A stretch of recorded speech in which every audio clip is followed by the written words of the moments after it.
Дотоодыг хамгаалах газрын сөрөг тагнуулын үйл ажиллагаа.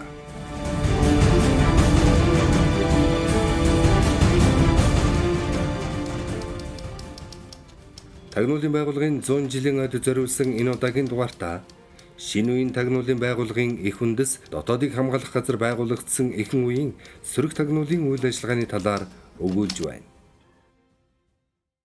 1922 онд шинэ үеийн тагнуулын байгууллагын их үүсэл дотоодыг хамгаалах газар байгуулагдах үед Монголын айл бүр хятадын мөнгө хүлэгч худалдаачдад 100 гаруй лам мөнгөний өртөөн дээр манай улсад 23 мянган хятад иргэд амьдарч байснаас 1.9 мянган худалдаачид байв. Ийм учраас хятад худалдаачид мөнгө хүлэгчдийн нөлөөг хязгаарлах явдал тулгамдсан зорилт болж энэхүү зорилтыг хэрэгжүүлэхдээ Богд хаант Монгол улсын үед үндэс ухсаагаа ариутган цэвэрлэж хятад иргэдийг цөөрүүлэх талаар баримталж ирсэн бодлогыг уламжилж авчээ.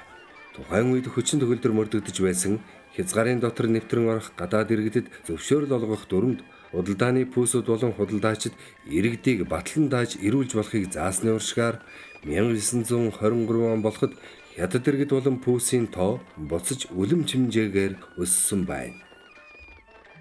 Иймд дотоодыг хамгаалах газраас гаргасан саналын дагуу хязгаарыг нэвтрэн орох гадаадын олон хүн нарын шудраг самууныг хянан сэргийлэх тухай нэмж залруулан тогтоосон дүрм батлан гаргажээ. Үүний зэрэгцээ ардын засгийн газраас Монгол эмс хүүхнүүд хятад иргэдтэй ханилан суухыг хориглох, Монгол хятад иргэд холцолтон суухыг хориглох дүрм тогтоолууд гаргаж Төвс өрн газар нэг хашаанд цуг амьдардаг Монгол хятад иргэдийг тусгаарлах, ажил эрхэлдэггүй тэнэмэл хятадуудыг хөөн гаргах арга хэмжээ авчээ. Ер нь энэ үед хятадын засгийн газар Монголын баруун хязгаарыг тасдан авч Шинжаан мужид нэгтгэх талаар Богд хаант Монгол улсын үед явуулж байсан бодлогоон үргэлжлүүлж байсны хэрээр баруун хязгаарт хятадын тагнуулын ажиллагаа нэн идэвхтэй байв. Тухайн үед дотоодыг хамгаалах газарт авагдж байсан зарим мэдээлэлээс дурдвал өрөмжтөх худалдааны иргэдийн өгүүлснээр манай энтхийн цэрэг ноёд өөрсдийн эмийг тайлгэн нэгэнтэйгүр Монголын байдлыг мэдүүлэхээр худалдааны этгээд мэд явуулахаас өөр бид нарыг явуулахгүй нь гачлантай хэмээж байжээ. Цагаач хятадуудад тавих хяналтыг чангадгаж хятадын тагнуултай хийх тэмцлийг сайжруулсны дунд 1922 онд зүүн хязгаараар тагнуулын даалгавартаа орж ирсэн хоёр этгээдийг илрүүлэн жил шахан мөрдөн байцаасны дунд 1923 оны 3 дугаар сард хятадын тагнуул хуушаан лам гиндэн 1924 оны 8 дугаар сард тагнуулын тусгай даалгавартаа ирээд Шианз буюу тухайн үеийн хятад театрт бүжигчнээр ажиллаж байсан Чи Шиянва нарыг тус баривчилжээ. Гинтэн хятадын Тунжуу хотод суралцсан улмаар цэргийн албааж цагтан сэргийлэх хорооны дараагаар дэвшин хэдэн жил ажиллаад 1923 онд Хөх хот Бууд хотоор дамжин Богдод мөргөх өвчтөн эмчлэх нэрээр тагнуулын даалгавартаагаар Монгол улсад орж ирэн цагдаа Наванжамб, ард дугар, тарган хувилгаан зэрэг хүмүүсийг өөртөө татан тагнуулын сүлжээ үүсгэсэн байжээ. Түүний хэргийг шалган тогтоож Монгол хятад хоёр улсын хооронд найрамдлын гэрээ байгуулах хүртэл шоронд хорихоор шийдвэрлэжээ. Түүнчлэн шилийн худаг хэмээх зүүн өмнөд хөлийн ойролцоох бүх зэргийн жанжин станцангийн шийдвэрээр дотоодыг хамгаалах газраас эрхлэн байгуулсан уурын тэрэгний буудлын бичээж жаншин гүнийг тагнуул хийсэн хэрэгээр дайчлан баривчилжээ. Энэхүү этгээд хятадын цэргийн эрхтэнд мэдээ дамжуулж байсан бөгөөд мөрдөн байцах явцад тагнуулын хэрэгээ хүлээж мэдүүлэхдээ миний эхийн дүү Ванко байгагч Бээжинд цэргийн яамны түшмэл бөгөөд би нааш гарахдаа түүн лүгээ уулзаж хэлэлцэхэд ахын загсан үг нь чи Монгол газар очоод цагийн байдал ба цэрэг зэвсэг бас хүү ямар хүн их мэдэлтэй ямар хүн ийш тийш явдаг зэргийг мэдэж захиа бичиж байгаарай хэмээн даалгавар өгснийг гүйцэтгэж 1924 оны 100-ыг хүртэл дээрх даалгавраа загтлаар бичиж жолооч Сэнсоутыг гэгчээр дамжуулж байснаа хүлээжээ. Жаншин гүнийг уг хэрэгт цаазаараа хял оноосон боловч улсын анх дугаар их хурал тохиосон тул амийг нь өршөөж Монгол хятад хоёр улсын хооронд найрамдлын гэрээ байгуулах хүртэл 20 хял идэлүүлэхээр шийдвэрлэж байжээ. Өгүүлэн буй үед 19-р зууны сүүлч үеэс эхлэн Манжуур, Барга, Өвөр Монголд нэвтрэн суурьшсан Япончууд болон тэдний тагнуул төлөөний этгээдүүд Монгол улсад нэвтрэх мэдээлэл цуглуулах оролдлого цөөнгүй гаргах болжээ. Тухайлбал 1922 онд эмч Кузимагигч хүрэндэрж суурьшин арьс өнгөний эмнэлэг нээн ажилуулж урд нь Нармай Монгол хөдөлгөөнд хүчин зүтгэж байсан бурайдуудтай хамтран ажиллаж байсныг Дотоодыг хамгаалах газар хяналтанд авч шалгаад 1929 онд тагнуул хийж байсныг тогтоон тус улсаас албадан гаргасан байна. Кузимаг Монголд ирсэн 1922 онд Японы өөр нэг тагнуулч Итали гаралтай Хятадын харьяат Амлет Висеб гэгч хүрээнд сонины эрхлэгч сурвалжлагч нэрийн дор суурьшиж хэсэг хугацаанд ажиллаад буцжээ. Тэрбээр хожим 1930-ад онд Японы тагнуулын албанд олон жил ажилласан тухай Японы нууц агент хэмээх ном бичсэнийг 1941 онд дотоод явдлын яамнаас орчуулж албан хэрэгцээнд зориулан ашиглаж байжээ. Түүнчлэн 1926 оны 7 дугаар сард Богд хаант Монгол улсын үед хүрээнд амьдарч улаастан хязгаарт лам хувцс өмсөн зүсээ хувирган явж нутгийн олон дунд Япон лам хэмээн алдаршсан Моришима Какубоса зөвлөлтийн нутгаар дамжин Улаанбаатарт ирж Кузиматай уулзах болсныг Дотоодыг хамгаалах газараас хамтдагын шалгаж тагнуулын үйлдэл хөдөлгөөнийг нь тогтоон Алтан булгийн бомбтоор буцаан гаргажээ. Энэхүү Какубоса Жанжхуд суурьшин Монголын талаар мэдээлэл цуглуулах талаараа мэргэжсэн хэмээн Япончуудын дунд ихэд нэрд гарсан этгээд байжээ. Энэ мэдчлэнгээр Япончууд тагнуул туршуулан Монгол улсад суурьшуулах оролдлого хийхин зэрэгцээ нууцаар хэл нэвтрэн судалгаа шинжилгээ хийх явдал цөөнгүй гарч байна.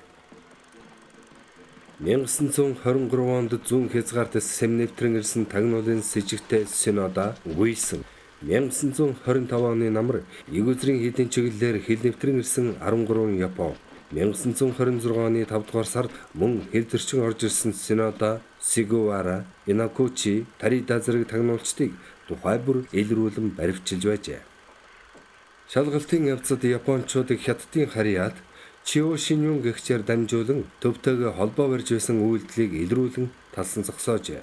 Хил зөрчин ирсэн тагнуулын зорилготой эдгээр Япончуудыг зөвлөлт дах Японы элчин сайдаас тухай бүр тавьж байсан хүсэлтийн дагуу Монгол Ардын Хувьсгалт намын төв хороо засгийн газрын хэмжээнд авч хилцээд хоёр улсын цаашдын найрамдалт харилцааг бэхжүүлэх хэрэгт тус төхөн болгож суллан буцааж байжээ. 1925-1927 онуудад Ардын засгийн газар үндэсний мөнгөнд тэмдэгт гаргаж гүйлгээнд оруулан гадаадын мөнгөнд тэмдэгтийг шахан гаргах, гадаадын худалдаачдын гүйлгээний орлогоос татвар хураах, галийн татварыг нэмэгдүүлэх, тэднийг мөнгө хүүлэх, бараа түүхий эдэд дураар үн тогтоох, баталгаагүй жин хэмжүүр хэрэглэх зэргийг тус хориглож байгалийн баялагийг боловсруулж ашиглах явдалд улсын онц зэрэг тогтоосон арга хэмжээ авсан нь шууд болон дам утгаараа Хятадын мөнгө хүүлэгч худалдаачдад цохилт болж Монголын зах зээл дээр хувааргүй ноёрхож байсан байр суурийг нь ганхуулжээ.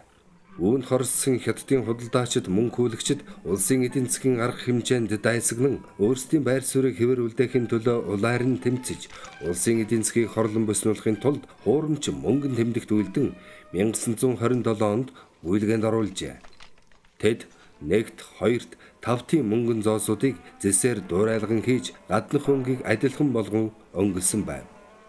Уурамч мөнгө гүйлгээнд ихээр орж ирсэн учраас сангийн яамнаас нийтэд ухуулан зарлах бичих гаргаж уг мөнгийг үдсэн буюу авч явсан хүнийг Дотоодыг хамгаалах газрын салбаруудад аваачиж өгөхийг нийт ард түмэнд зарлаж байжээ.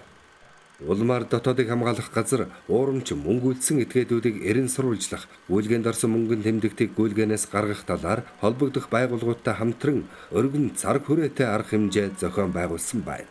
Нөгөө талаар Хятад худалдаачид бараа таваарынхан үнийг ихэд нэмэгдүүлэх, Монгол мөнгөн тэмдэгтийг ихээр хуримтлуулж гүйлгээнд оруулахгүй дарж мөнгөн урсгалыг боогдуулах, галийн татвар төлөхгүй байх, эд таваараа нуун дарагдуулах, суурхал тарааж ард олныг өмнө боснуулах ажиллагааг этвэхтэй зохиох болжээ.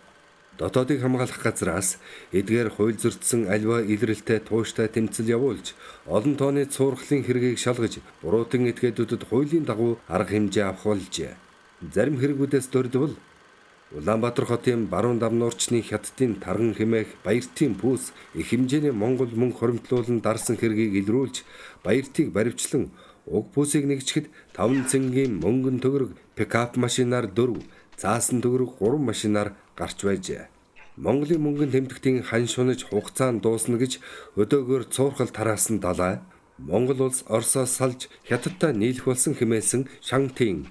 Хятадын их зэрэг удахгүй Монголыг эзлэн орж ирэх гэж байна гэж цуурхал тараасан хэрэгүүдийг тус тус илрүүлэн тогтоожээ.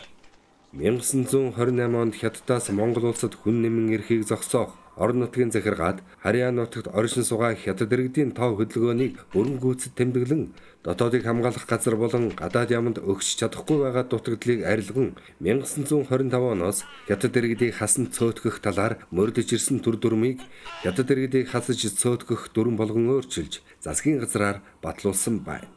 Энэ дүрмээр тус улсад амьдарч байсан иргэдийг буцаан оронд нь хүн ирүүлэх, иргэдийг пүүсүүдээс батлан даахыг хориглож, хууль журам зөрчигчдийг буцаан ирэх эрхгүйгээр хөөдөг болгожээ.